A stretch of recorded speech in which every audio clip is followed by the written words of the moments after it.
Welcome back to another Matt Leach golf video. Today I'm out here on the short game area and I'm going to give you a little bit of a tip of how you can chip the ball closer to the hole more often.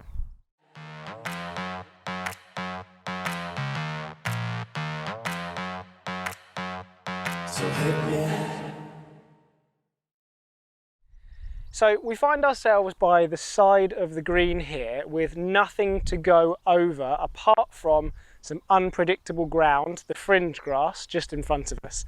Just back far enough so we're in the edge of the rough, and I've got three different distances of chip shot to hit out here. A short one, a medium length one, and a long one.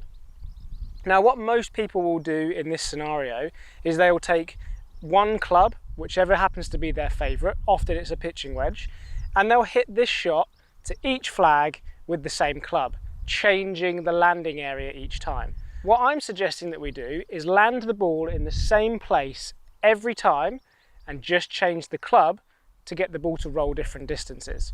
So I've set out a little box on the floor there, which is about 6 to 8 feet onto the green, and I'm going to attempt to land every shot that I hit within that box. And for the shorter distance shots, I'm obviously going to be using a club which has got a lot more loft. So in this case, I'm using my 54 degree or my sand wedge. The middle distance is going to be about a 9 iron, and the longest shot is going to be a 7 iron. So this is a kind of bump and run type shot. In terms of how we would do this in technique, we want the ball to be in the middle of the stance. We want the shaft of the golf club pointing towards the center of the body, a narrower stance, and the weight favoring the front foot. The reason we want the club pointing towards the center of the body is so we can access the sole of the golf club rather than the leading edge. And in terms of the swing, we want to just get the bottom of the golf club to flatten the grass underneath the ball as we swing through. The length of swing we take is going to be appropriate to get the ball to land in that box just ahead of us. I'm going to hit a few shots for you now to illustrate that point about how we want to keep the landing area the same and just change the club that we're using. So I'm going to start with the closest flag to me, and for that shot I'm going to be using my 54 degree wedge or a sand wedge. Technique wise, we've got ball in the center of the feet quite narrow, body weight favouring the left side, shaft of the golf club nice and neutral, and I'm trying to flatten the grass under the ball as I swing through. I don't need to have any real wrist hinge here because I'm not trying to hit the ball great distances. It's more like putting with loft. My goal is to get the ball to bounce in that red box.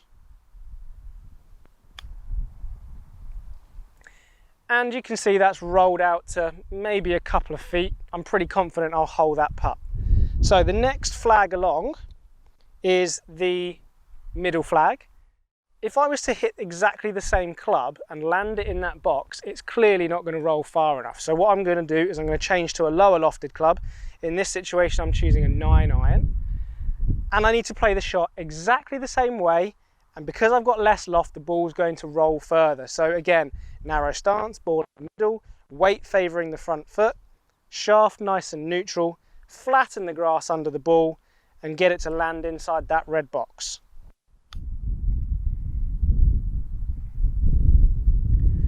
That only needed about another 3 rolls and it would have gone in. The final flag, the furthest one away. So again, if I hit the 9 iron or the sand wedge, they're not going to roll far enough. I don't want to change my landing area. It still stays inside that box. So I'm changing to a lower lofted club. I've gone for a 7 iron. Technique's exactly the same. Nice narrow stance, ball in the middle, weight forward, shaft nice and neutral, flatten the grass under the ball. And if we can get it to land inside that box, we should see the ball rolling about the right distance for that flag. And again, I've left myself maybe a 1 or 2 foot putt, but it's practically a gimme. So of course, if I had a flag that was a bit further on again than that one, I'd go to another lower lofted club. And you can really chip with anything. You could chip with as much as the 3 would if needed. It would have to be a long way away for you to have to do that. But get into the habit of landing the ball in the same place and changing the club depending on how far away the flag is. The best thing you can do, like what I've done here, is set up a cone square or some tees down there just to mark out a little area you want the ball to land in. as I say, about 6 to 8 feet onto the green, and then practice using different clubs to see which one rolls out the right distance for certain different flags. Once you get really good at this, you should be able to just read the green almost like a putt, because the ball's going to get on the ground fairly quickly.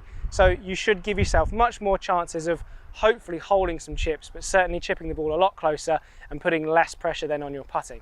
Give that a go. Let me know in the comments below how you get on with it, and if that's encouraged you to shoot some lower scores when you go out on the golf course. And if you've liked this video, as always, make sure you give it a thumbs up. Subscribe to my channel. I'm going to put the button for that somewhere over there. And I'll see you next time for another tip video.